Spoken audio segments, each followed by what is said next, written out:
Hey guys, this is Ron McKeefery with Iron Game Chalk Talk, and you're listening to the Impact Show with my friend Jim Kielbaso.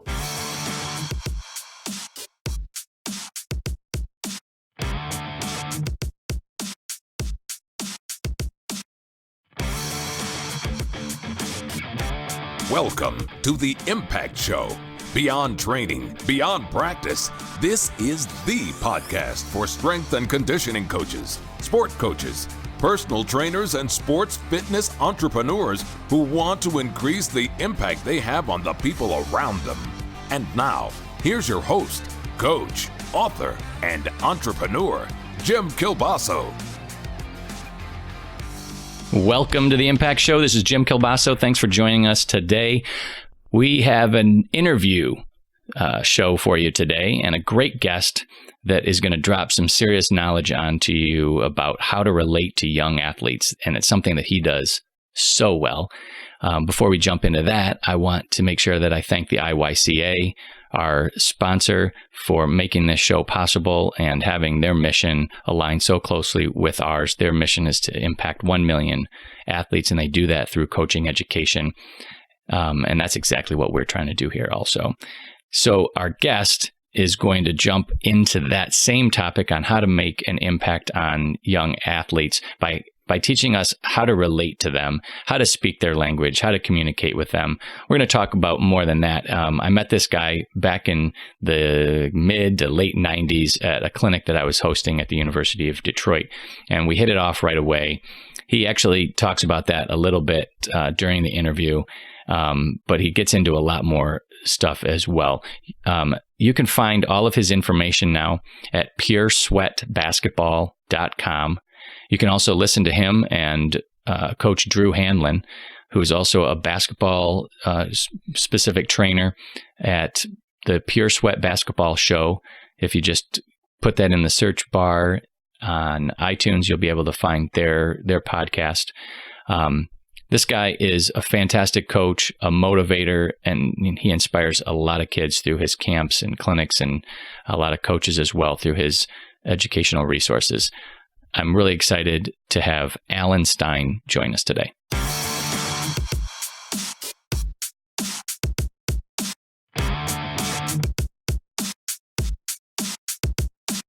Alan Stein, what is up, brother? It's good to be able to talk to you today. Yeah, man, it's equally awesome on my end, Jim. Thank you so much for connecting. You know, we've known each other for probably over 20 years. We first met, I believe, when you came up to a strength and conditioning clinic in Detroit when I was hosting those back in, that would have been the mid-'90s because I was still in college. And I remember distinctly that event and meeting you in particular, and just the passion that you had for what you did, how much fun you had doing what you did, and the impact that you were able to make with your athletes totally was the sign that I was looking for. And I remember coming back from that event and saying, this is exactly what I'm going to dedicate my career and my professional life to. And you probably weren't even privy to that, but that's, one of the main reasons in particular that I've tried to make sure that you and I stay in touch. And I've always had followed and admired and respected what you've done, even from afar, now that we're all, connected by social media. But yeah, that was one of the more pivotal times in my life. That's awesome to hear. And, it's also funny that you said that we kind of can connect through social media, because that's kind of how I get my Alan Stein fix. I see you blasting stuff out on Twitter and all over the place. I know you're on Snapchat now, and you've got your own podcast, the Hardwood Hustle podcast. Am I getting that right? Actually, I've made a recent change. I left the Hardwood Hustle a couple weeks ago to start my own show. But yes, the Hardwood Hustle has been a very important part of my life for the last 3 years.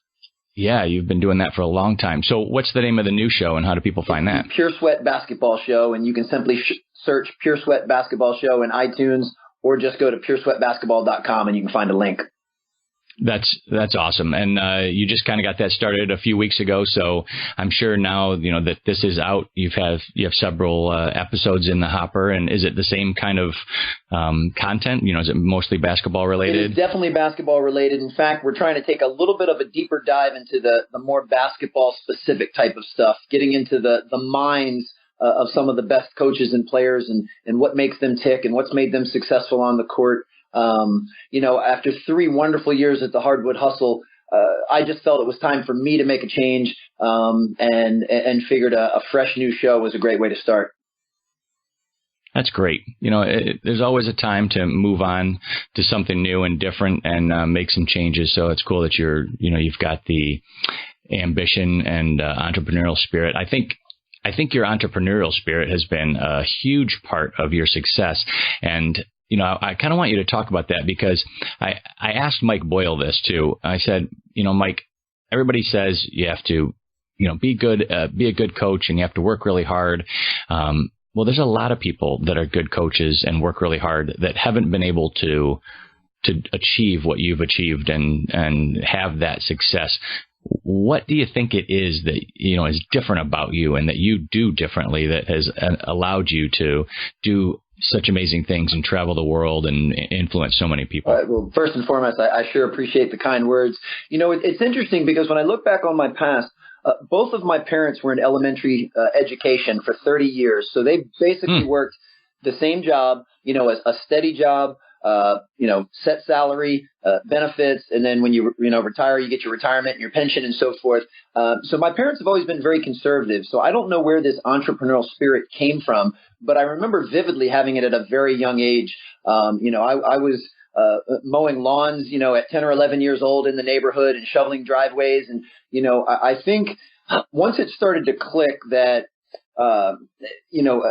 my financial freedom could be dependent on my own hustle, my own grit, my own work ethic, I just naturally gravitated towards that. And I've always been an ultra competitive person. And then as I got older and as coming to a close in college, and I realized that I wouldn't be able to satiate that competitiveness through sport anymore, I found that being an entrepreneur and a business owner was a great way for me to not only follow my passion for performance, for basketball, and for impacting young people, but also helped me, get that fill of competitiveness. And that's really, I look at my business almost as if it's a sport. And I don't really get caught up with competing against anybody else. It's really internal and my own self-competition. And, can I have different metrics and barometers in my business that I'm constantly improving and constantly growing? And I think that along with the lines of, I enjoy kind of creating my own future. I'm very much a team person. I very much respect authority and can work with people. But for some reason, I've just been very much better suited to kind of leading my own path and kind of making my own calls. And, it's been a great ride so far. And I'm so glad that I haven't done anything else. When you were just talking, it was crazy because you were pretty much describing my entire life. My parents are both educators. I grew up mowing lawns and starting small businesses. And I'm constantly talking to our staff about creating their own destiny. And, all these things that you were saying are right on. And I think that people who have that mindset, it helps them make decisions in a different way, take some risks and helps them move forward. And I think that that's really served you. For sure. Well, it's funny because even though my parents don't really have any entrepreneurial spirit in them, I can think of two very distinct times in my childhood that I think helped kind of feed this beast and create this. One, again, based on my age, I just turned 40 this past January. So, of course, when I'm growing up and playing basketball, I mean, this is when Michael Jordan is basically just getting started with the Bulls. You're talking early 80s. And then, of course, the Jordan shoes come out, which basically every, suburbanite white kid in the world wanted to get. And I was no different. And I remember distinctly my dad saying, look, basketball shoes are $50. I'll buy you some $50 shoes. If you want Jordans, which were like $100 at the time, then you need to pay the difference. You need to have $50. And I remember thinking, all right, I'll take that bet. And I needed to figure out a way that I could make $50 as an early teenager. And again, mowing lawns and shoveling driveways in the winter was a way for me to make money. And I realized, okay, so I'm in complete control of whatever it is that I want. Now, granted, at the time, I wanted something very materialistic, a pair of Jordans. And as I've gotten older, the things that I want certainly have shifted much more away from material items. And it's much more about experiences and spending time with my own children. But I realized that financial freedom allows me to do those things. The other pivotal time was when I was about to turn 16 and get my driver's license. And my parents said, whatever money you raise to buy your first car, we'll match it. So if you can come up with $2,000, then you can get yourself a $4,000 hunk of junk. And once again, I love that because it really drove me and motivated me, because basically that meant every dollar that I went out to earn was going to be worth $2 to get a car. And that was something that was very important to me. And another silver lining in that lesson was, and I don't remember offhand how much I saved up. I want to say maybe $3,000 or $4,000. So I got a $6,000 or $8,000 really, really, really used car. And looking back on it now, I mean, it was obviously a piece of junk. But boy, was I proud of that thing. I mean, the sweat equity that I put in to earn that piece of junk made me feel unbelievable. And I think those two things, I don't know. I'd have to ask my parents. It's funny that I just thought of that. I don't think they knew that that's kind of the seed they were planting in me with those two examples, but they certainly did. And again, I thrive best when my butt's against the fire and I realize that I have to hustle every single day to be able to provide for my children and to be able to provide for the life that I want to lead. And that works better for me.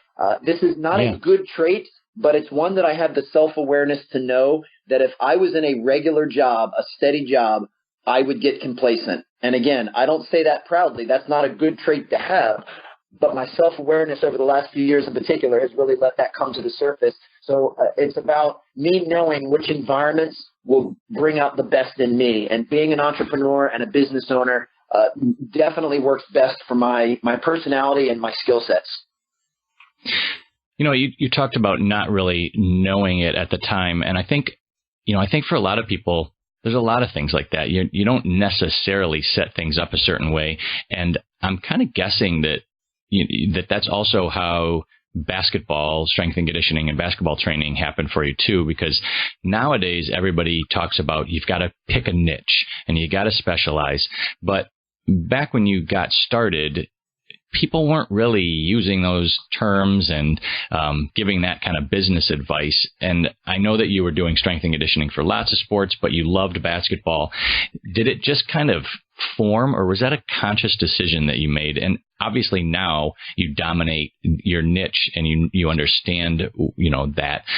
But did you know that going in? I don't think that I did completely. I may have known it a little bit on a subconscious level. All I knew was that basketball was my number one driving passion, and ever since I was in kindergarten. And then once I got to college and being able to go through experiences like the clinic where I met you in Detroit, I started to realize that the performance side and the strength and conditioning side was an equal passion. I started to have an equal affinity for that, and I just wanted to find a way to combine my two passions. And while I certainly have tremendous respect for athletes of every sport, and some of my early days training football players and soccer players are some of my fondest memories, but I always remember that I just clicked better with basketball. I was more driven because that was the sport that I chose.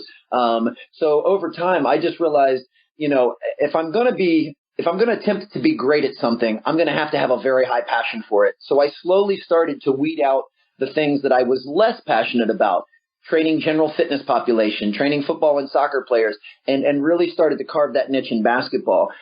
When this was happening, you're talking the early 2000s. Like you just mentioned very astutely, basketball specific performance work and strength and conditioning was still very, very new. In the late 90s, less than a third of NBA teams even had a strength and conditioning consultant. And obviously, fast forward now to 2016, every NBA organization has an entire staff dedicated to performance. They have physical therapists and doctors and nutritionists and massage therapists and performance coaches and assistant performance coaches. An entire staff. So I think it's a little bit of both. I think I saw there was an opportunity in that niche, but really the driving force was just the fact that I knew that's what was going to make me the happiest. And the only way I was going to be successful and even have a chance at being good at what I was doing was if I was really happy and passionate and committed to the mission. And you also talked about how you just felt like you clicked and related to the basketball players. And that's kind of been, what has, I think, set you apart from a lot of people, is that you really relate to them, not just the kids either, because you do a lot of coaching education as well, which is a very interesting twist. A lot of people go either in the coaching education realm or they go straight to the kids, and you've been able to do both. And you've been able to communicate very well with that basketball population. It's something that I know that you did some work on and did a podcast and maybe have written on, is how to relate to the generation that's, that we're currently dealing with, the high school age kid. Give me some of your thoughts on what you've been able to do and maybe how you have evolved, because I think that dealing with high school kids back in the 90s is a little bit different than it is now. Oh, it most certainly is. Well, one, and I don't know if it's me sadly clinging to my youth, but I guess I haven't quite figured out the fact that I'm 25 years removed from being in high school, because it doesn't feel that long ago to me. I mean, I see these high school kids today, and I still vividly remember being in high school. I remember, the thoughts that I had, the relationships that I had. I remember my basketball coach and all of those things. So I think one of the things that really helps me deal with young people is a very high sense of empathy and remembering all the challenges that they have, the insecurities that they have, how important basketball is to them. And, even as a performance coach, I remember when I was in high school, arguably the most important thing in my life was the singular focus of I wanted to dunk a basketball. I wanted that more than anything in the world. And right now, as a 40-year-old, rather veteran, performance coach, I realize that that's not that important to me right now. But boy, do I remember how important that is to a 15 or a 16-year-old. So that helps me relate better to them and guide not only my programming, but just the relationship in general. And then I know that, hey, this kid being able to dunk or even touch the rim or whatever is very important to them. And if something's important to someone you care about, you have to make it important to you. And that holds true whether you're talking about your children, whether you're talking about your spouse or a player. If something is important to a person you love and care about, you have to make it important to you. And I think that high level of empathy certainly helps. Because I love the game of basketball, I feel like I've always been able to design my performance work through the lens of a basketball player or coach, so that a basketball player doesn't feel like they're doing a quote-unquote football workout or a soccer workout. Now, obviously, Jim, I've learned so much from you. You're so phenomenal at what you do. I would imagine that you'd probably agree that, 80 to 90% of what we do pretty much transcends any sport. Good training is good training. However, if I found in the basketball community, you can paint it with a basketball specific looking brush, the kids buy in more. So that just means I got to kind of add a few bells and whistles and make a couple of tweaks to make it appear basketball specific. But I realized very early on that that's what was needed to create buy-in. So, ultimately, to get anything accomplished in any walk of life, it comes down to people and it comes down to relationships. And I work very hard to develop quality relationships, whether it's in person or it's via social media, with both players and coaches, because those are definitely my two major target audiences. Yeah, exactly what you said there. I agree with it. You have to make people believe that what you're doing is specific to them, even though sometimes it's not. And we do that in our business as well. When someone comes in to Total Performance, there's going to be a lot of similarities between what people are going to be doing, but you do have to make them, you have to tweak it just enough so that you're giving them that personal touch. And a lot of times, the individual changes that you make are very important. Absolutely. How do you decide, what is going to be slightly different? Do you go through an evaluation, or is more of your training now group oriented and you're just kind of using a different slant? Yeah, for me, really the shift over my career. So I started in the trenches, training players every single day. And most of those were 1-on-1, 2-on-2, where I could be, very intentional and purposeful and very customized and individualized for every player. But then I realized that my ultimate mission, especially as I got older, was to kind of leave my thumbprint on youth basketball in the United States and really improve the state of training, the methodologies for maximizing practices and workouts.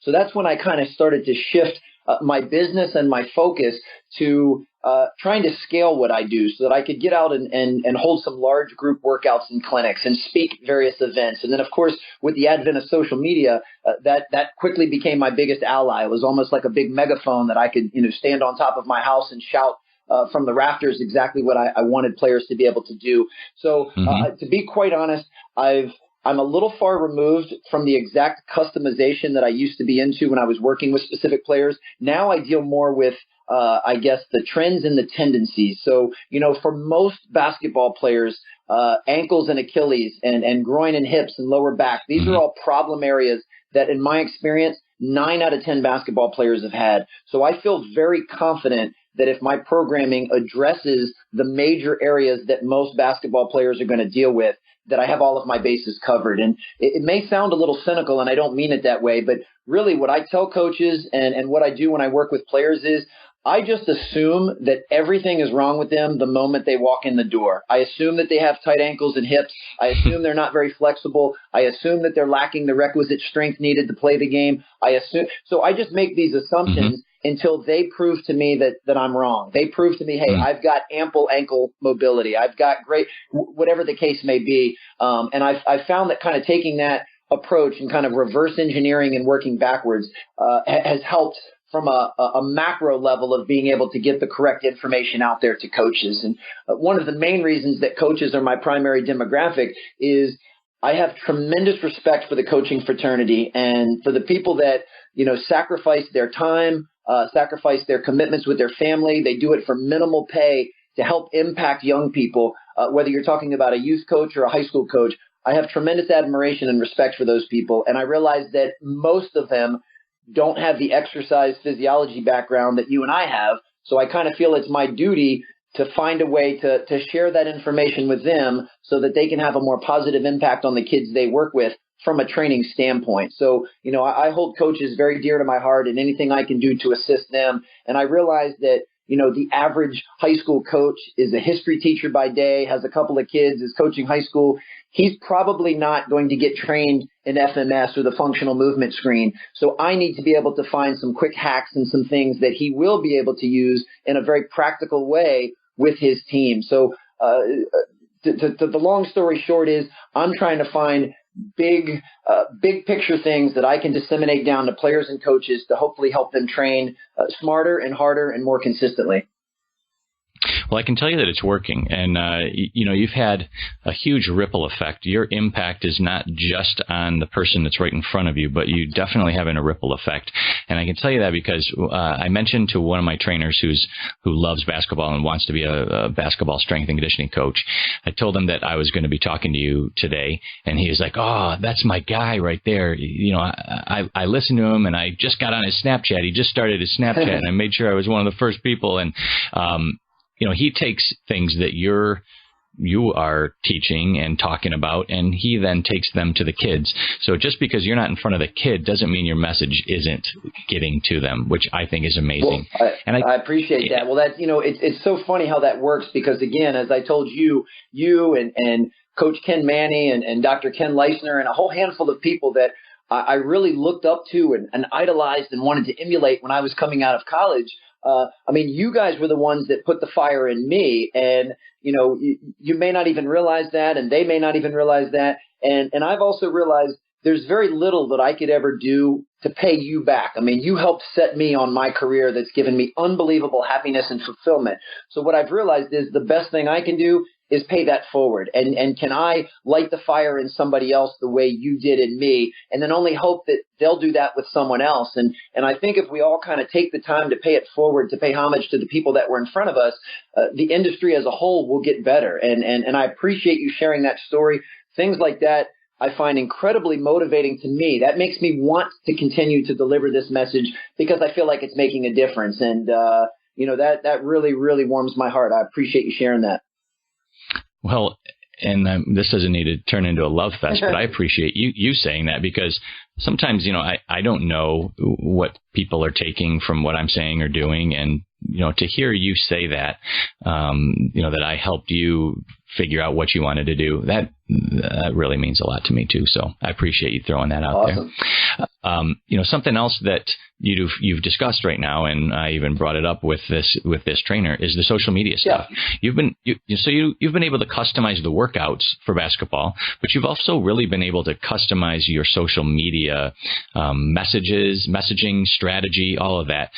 Again, was that conscious? Did you learn that from somebody? Were you listening to, Gary Vaynerchuk tell you how to do things? Or Is that just how it evolved? It's interesting. I was I was one of the earlier adopters in Twitter. So this would have been 2008 Absolutely, when I got into it, and I just found it fascinating. I mean, at the time, most of the players, and I was at Montrose Christian then, most of the players were into it, and they're like, Coach Stein, you got to check this out. And I admit that I got on it for the first couple months.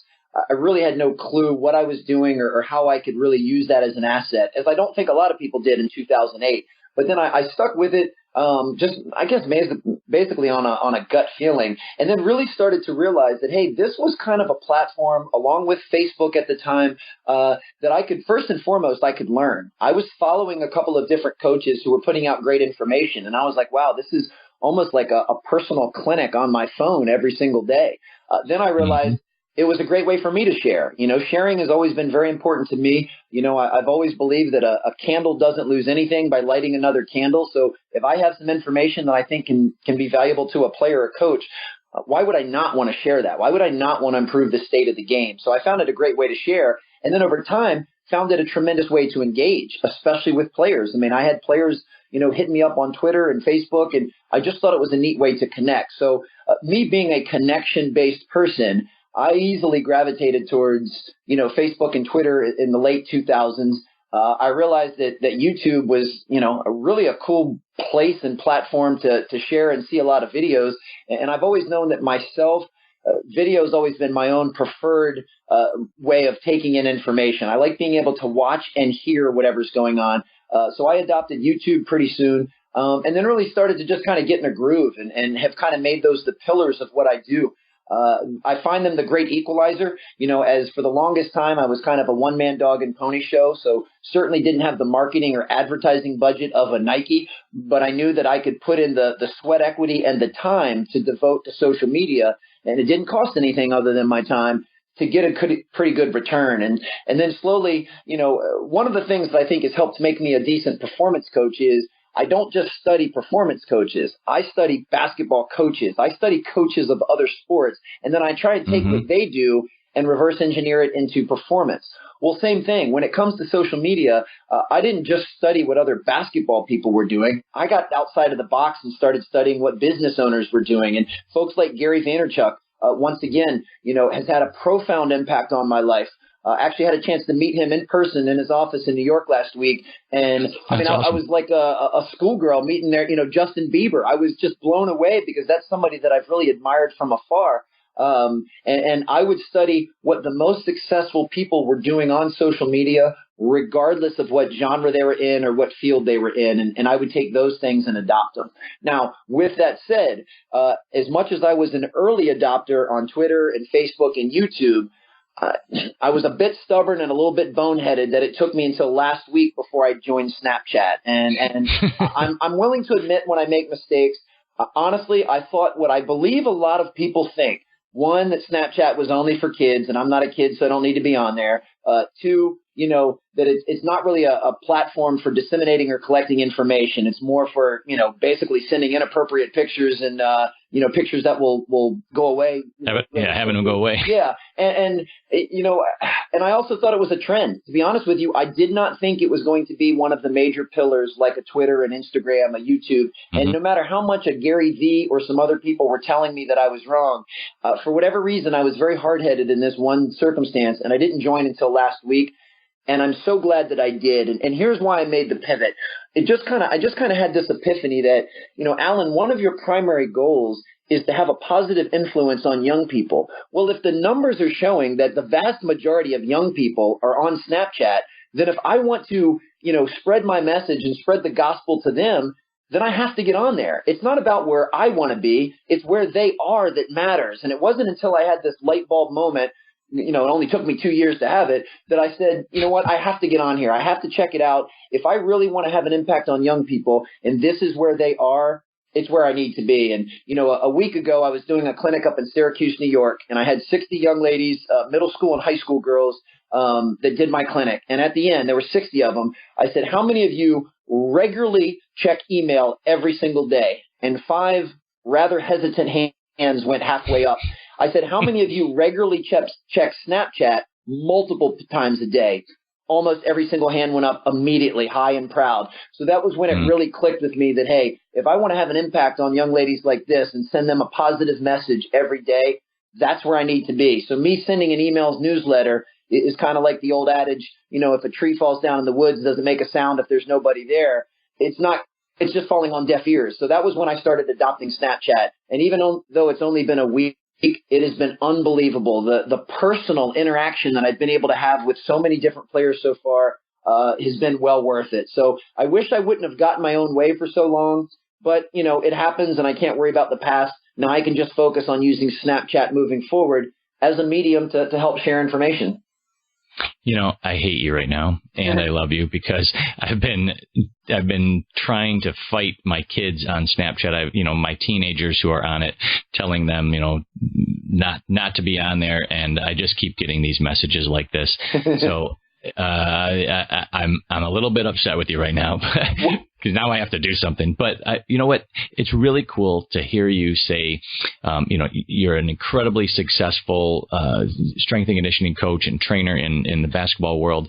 And Mike Boyle was on the show just a couple weeks ago, had almost the same stuff that he was talking about. And I just want all of the listeners to hear that and to understand that trend is not coincidence. Mike talked about being an early adopter, talked about building relationships and being authentic, talked about taking ideas and philosophies from other fields and bringing them into what he's doing. And you just repeated almost verbatim the things that he has talked about. And I don't think that you and Mike are like super close friends, like doing the same stuff.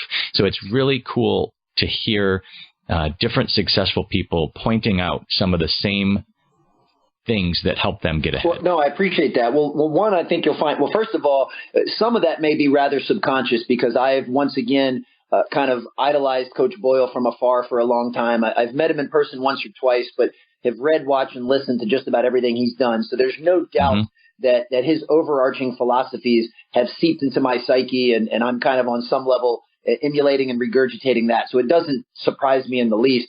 But to that point, public speaking is something that is really important to me. It's something that, first of all, my business depends on it, whether I'm doing a podcast such as this or I'm speaking at a clinic. Public speaking is important. But I already know that over time, I'll want to take a lot of what I'm doing in my message and take it off the court and take it into improving cultures and businesses and so forth, just as I'll need a new challenge. But as far as public speaking is concerned, the two biggest genres that I study religiously, and this is going to sound really crazy, is hip hop music and stand-up comedy. I study those. And of course, I enjoy hip hop music. I mean, that was what I was raised on. And who doesn't like to laugh from stand-up comedy? But it's not as much for the content. I'm not listening for the content of what a Jay-Z or an Eminem says, because honestly, most of that's not particularly uplifting. It's about the way that they deliver their message. It's about their tone. It's about the way they can play with language. It's about their timing. Same thing with comedy. I mean, yes, I like a good laugh, but I like studying the rhythm and the flow and the tone and the inflection that comedians use. When do they take a long pause? When do they? And that's the type of stuff that instead of just going around listening to basketball coaches try to be public speakers, I take two mediums that I think are basically public speaking at its core, and I study those. And I found that by doing so, kind of studying those things as more of a student of the game and less as a fan, has really helped me tremendously. And I think, that the concept of whatever field you're in, don't keep yourself confined to that box. Look outside of it for inspiration. Look outside of it for some ways, that you can innovate in your field. I really and truly believe has helped me, tenfold. It's fantastic advice. And, you're basically looking at the performance aspect of those things. And I feel the same way. I had a theater and performance background back from high school and in college. And I think that while it's not a part of my life anymore, has really helped in this field too. Just you're almost putting on a show every day as a coach. Absolutely. All right. So you've said some awesome stuff. I want to wrap up by you giving some more tips on how to relate specifically to high school kids. You talked about Snapchat. You talked about meeting them where they're at and understanding them. What are some things that some specific tips that you have, or what how do you get in their head? Well, the number one thing, as I mentioned before, it has to be empathy. Whether you are a 22-year-old coach or you're a 62-year-old coach, you just have to remember that you were once in high school, that you were once a youth player, and you have to kind of dust off the archives and take a trip down memory lane and remember what kind of things were important to you when you were their age. What kind of insecurities did you have? Think about the pressures of a high school adolescent now. They've got their pressures from their family and from school and getting good grades. And, chances are they're coming into a time where, having a boyfriend or a girlfriend is starting to become important to them. And, having social status and all of these things, that we may take for granted now at our older age, is very important to them. So I think empathy has to be number one. Number two is, as I mentioned, hence me getting on Snapchat, is you have to speak their language and you have to go where they are. And I'm saying that in air quotes, which I know does no good on an audio podcast. But, we get it. If the kids are on Snapchat, well, then that's where you need to deliver your message. And when I say speak their language, I'm not talking about using foul language. I'm not talking about, inappropriate content. I'm talking about connecting with them on their level. One of the things I learned from you, again, that you probably don't realize, communication is about getting your message across. You're brilliant when it comes to exercise physiology. You could probably pull out the anatomy chart right now and name every bone and every muscle. Well, if I'm a 15-year-old soccer player and you're training me, you can rattle off all those complicated names. That's not going to help me. You need to say things like chest, back, thighs. And even that that might sound like you're dumbing it down. You're not. What you're doing is speaking a language that I'm going to understand. So it's not a matter of you trying to say what makes you feel smart. It's about you saying what's going to, connect with me and make me understand. And I think that's so important. I find that there's, for me personally, and this is, I'm certainly not telling anyone this is what they need to do. I only want to share what things work for me. I'm 40 years old. But I've kept myself in pretty good shape, and most people guess that I'm younger than I am. I have a pretty high level of energy. When I'm doing my basketball workouts, I choose to dress more like a teenager. I've still got my long shorts and my 3/4 length tights, and I usually have on some fresh sneakers. And while some people may look at that and say, Alan, it's time for you to grow up, I actually say, you know what? Those things provide a connection with me and the younger generation. When I go and do a clinic, and the first thing a kid comes up to me is, hey, Coach Stein, man, I like those Kobe shoes you have. Those are awesome. It immediately begins to build trust on an unconscious level. So even though I happen to be comfortable wearing that stuff, it also allows those players to know, hey, this is not some crusty old man, with his polo tucked into his khaki pants. This guy is on our level. He's cool. He's hip. And I may only have a few more years where I can get away with that. But for now, it's one of the main ways that I can unconsciously connect with players and be on their level, because things like shoes and clothes are important to them. And as I said earlier, if it's important to someone you care about, it has to be important to you.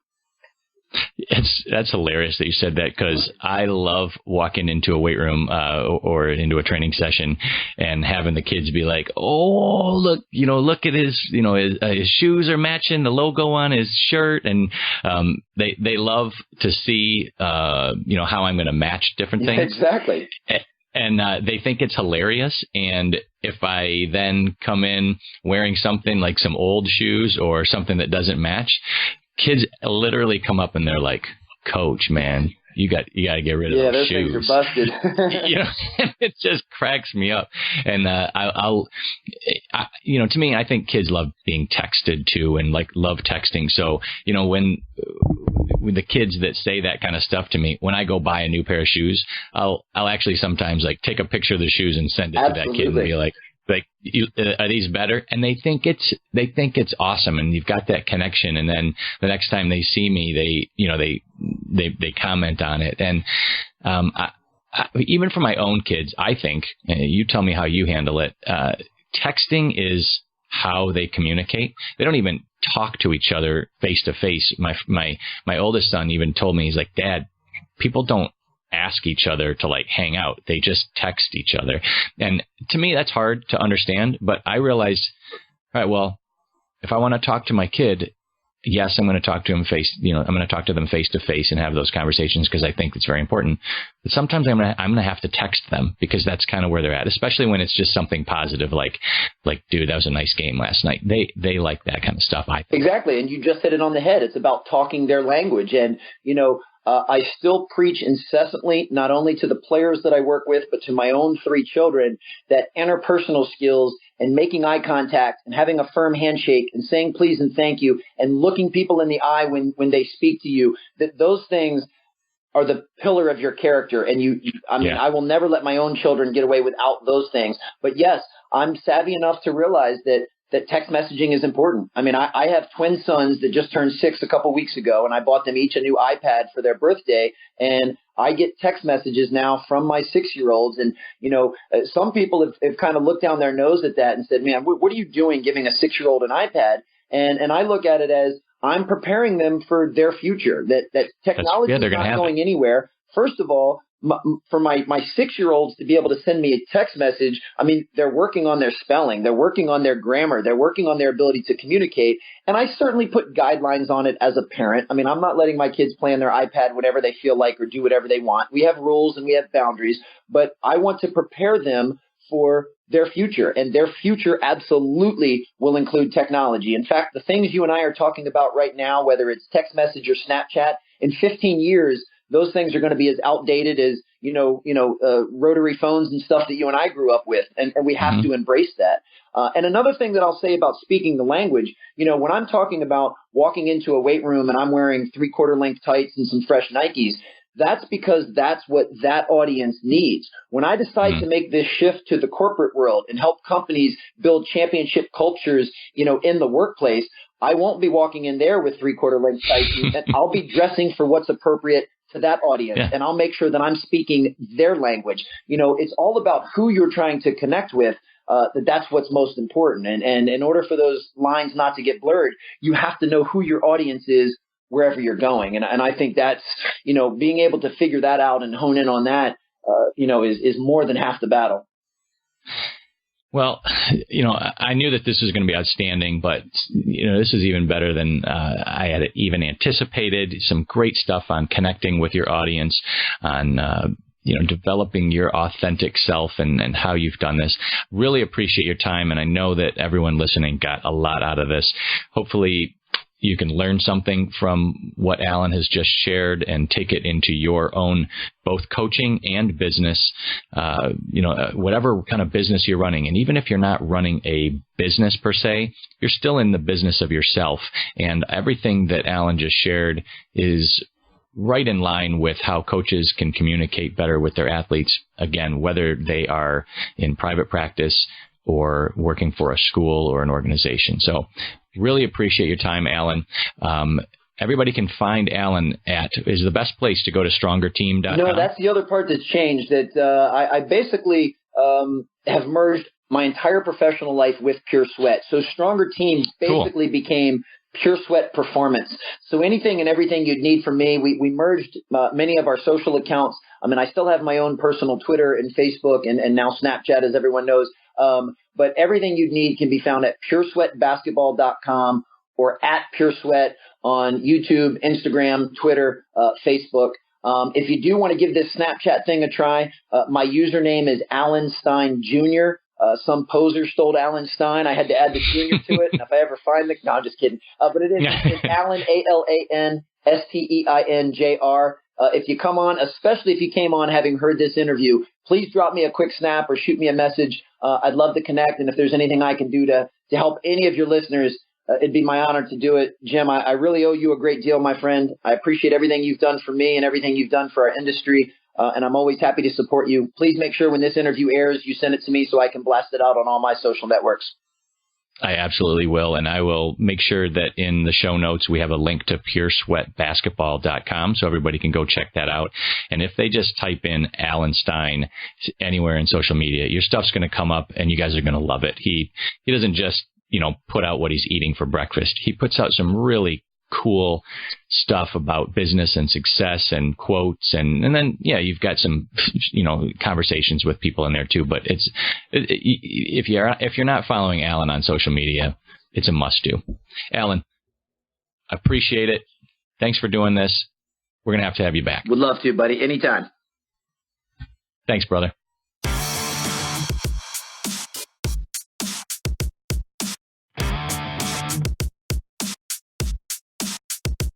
What an awesome guy Alan Stein is, and I really appreciate him sharing all those thoughts with us here. I hope you enjoyed that. That's the end of the show. Why don't you go back to my website, jimkielbaso.com. Make sure that you click on those banners for the IYCA, our sponsor, to get your speed tips and mental toughness tips. And then you can also check out more information on the IYCA at iyca.org. And use that promo code JK30 if you are planning on getting anything through them. We will see you on the next show. Thank you for listening to The Impact Show. We're glad you're joining us on this journey of making an impact on the people around you.